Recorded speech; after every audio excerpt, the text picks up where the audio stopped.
If you spend $10 every day on a Starbucks coffee, $20 on your favorite pack of smokes, and $20 on a nice fat Subway sandwich, you are wasting over $18,000 every year. That's because you don't have a paycheck routine. I'm going to share with you guys my 5-step paycheck routine that helped me grow my net worth to over 6 figures by the age of 21. The fourth step is the most mind-blowing one, so if you're not going to watch this video, at least watch that part. My name is Andre, and if you're tired of living paycheck to paycheck, this video might just change your life. So the first step is in having a paycheck routine is separating your wants and your needs. Now there's a popular 50-30-20 rule.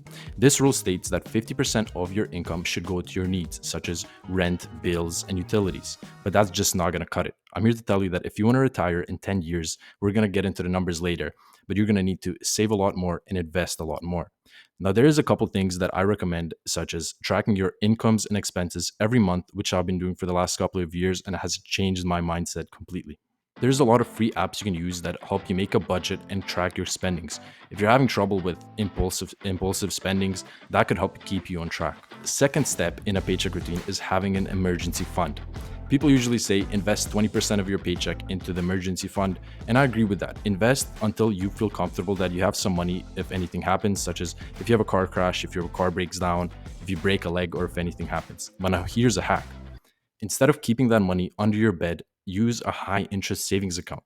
This is pretty much like a savings account you have with your bank, but it pays you 5 to 6% interest on your money. So at least you'll be beating inflation. You won't be investing in the stock market, but it's better than just having your money rot in your bed. The third step is paying off all of your debt, especially the high interest debt. There's many methods you could use, such as the avalanche or the snowball method, but the key here is you should never borrow money to buy a new car or a fancy motorcycle or something that won't make you money. The only exception to borrowing money is if you use it to make even more money. Step number 4, investing. Now, before you even think about investing, pay off that debt first. Don't skip that step because it's going to come back and haunt you. This is a retirement calculator. So it calculates how much you save and how fast you can retire.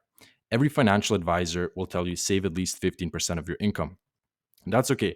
If you only make $50,000 a year and you save 15%, you're going to retire in 42 years. And this is all with only 5% return on your investments.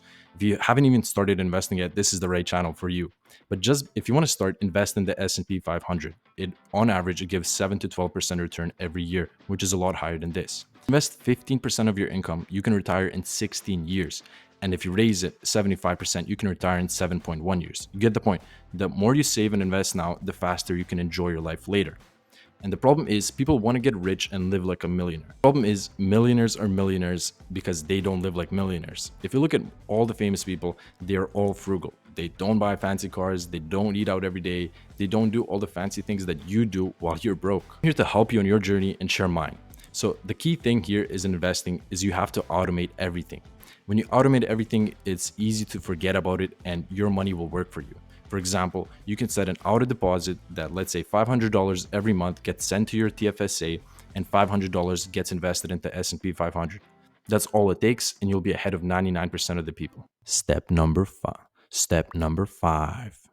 Step number 5. This is the most fun and engaging one, guys.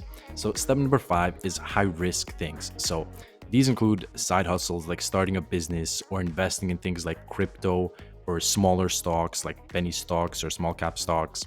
But the point of this is you want something that can 10x, 20x, or get a quicker return on your money. Keep in mind, you should separate this from investing and use a different portfolio or keep it aside. You should use 5 to 10% of your income for this. And you might ask, how are you going to start a business with 5 to 10%, which could be a couple $100 or $1,000?